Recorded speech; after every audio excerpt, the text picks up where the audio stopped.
Earlier this week, I uploaded to this channel a video about the first Taboo Tuesday, and while I was researching for that video, I came upon a story I previously didn't know. It's the true story of a fan vote for a WWE match actually leading to a surprising discovery for a wrestling legend, and that legend is Rowdy Roddy Piper. In 2006, after previously being known as Taboo Tuesday, WWE changed the name and date, creating Cyber Sunday. The concept was still the same. Fans would get to vote on match stipulations and sometimes who would participate in certain matches. In this case, Ric Flair was set to challenge the Spirit Squad for the Raw Tag Team Championships, and his partner would be a legend voted on by the fans, either Dusty Rhodes, Roddy Piper, or Sergeant Slaughter. As I brought up in my Taboo Tuesday video, everyone involved to this day claims that the votes were legitimate. However, it's also been claimed many times that WWE tries to influence who the fans vote for with how each choice is presented on television. But if a vote didn't go their way, they would honour the result. On a few occasions, the vote wouldn't go as expected, and this was one of those times. On the October 30th, 2006 Raw, days before Cyber Sunday, Dusty Rhodes was positioned to be the winner of the vote. For example, on this night Ric Flair would come out for a promo.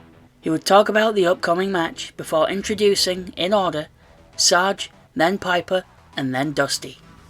Each of the three men make a pitch for the fans to choose them, like it's WCW Thunder on PlayStation 1. Sarge talks mainly in military puns, as he often did. However, Piper blew him away with a single line. If I could play this for you, I would. But sorry, you're getting my version. What's wrong with this picture? Nature Boy, World Champion. Sergeant Slaughter, World Champion. Dusty Rhodes, World Champion. Roddy Piper, none! While raising his kilt, by the way, for dramatic effect I assume. Piper did make a fair point here. I suppose having only reached the heights of the Intercontinental Championship in 1992, he was alluding to his comrades being more successful than him. Unfortunately for WWE, as great a promo Dusty was after him, Piper, just by being Roddy Piper, stole this segment, which was the last impression fans would get before Cyber Sunday.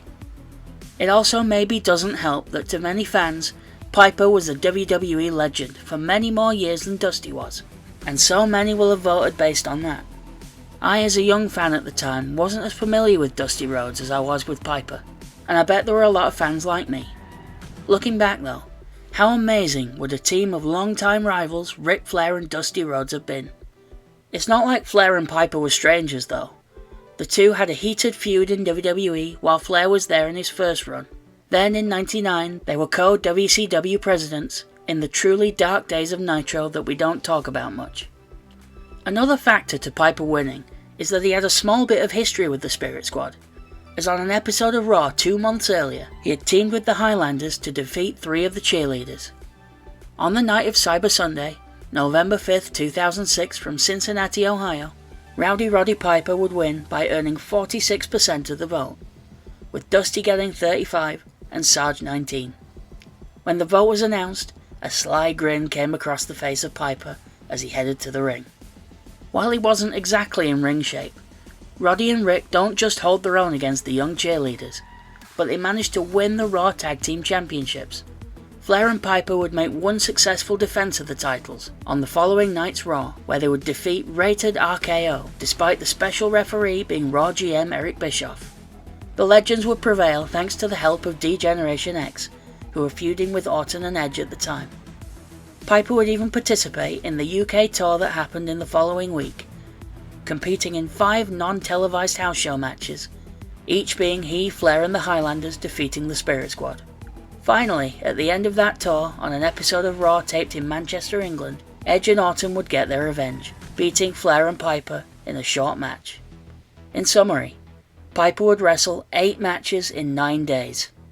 While most were multi-man tags where he could have been in the ring for less time, at the age of 52, this schedule, not to mention all the travel involved, can't have been easy for Piper. By my rough estimation, that's over 4,000 miles of travel in such a short time, not even including an additional 3,000 more miles to fly back to the US.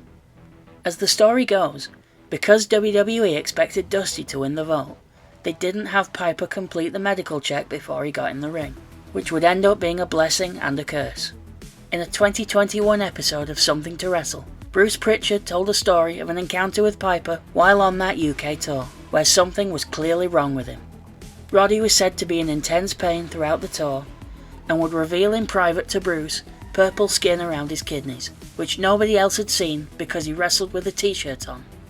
Bruce says, "He pulls me into a bathroom and says, 'I've got to show you something.' He pulls up his shirt, and down by his kidneys was all just purple, dropping the titles with Flair to Rated RKO in Manchester. Bruce noted that he wanted to get back to the US to get seen by a doctor, presumably in fear that he would be admitted, therefore he couldn't leave England. Here, Piper would be diagnosed with Hodgkin's lymphoma, which is a potentially fast-spreading cancer. To be clear, I'm no expert on this, but according to the sites I've read for this video, the disease is treatable even in late stages. Following surgery, Piper would undergo radiation treatment for a month, which was scheduled to be completed in early 2007. He would eventually announce that he was cancer-free. In an article published to WWE.com on December 4th, 2006, the company and Piper confirmed these events. Going into further detail about his treatment, Roddy Piper also specifically thanked the WWE fans for voting him in at Cyber Sunday, as that was the catalyst for this chain of events. It's so strange to think that all of this came about because he was voted into a wrestling match he wasn't even supposed to be in. Life truly works in some strange ways sometimes. Thank you for watching yet another wrestling channel. If you enjoyed this video, please comment, like or subscribe.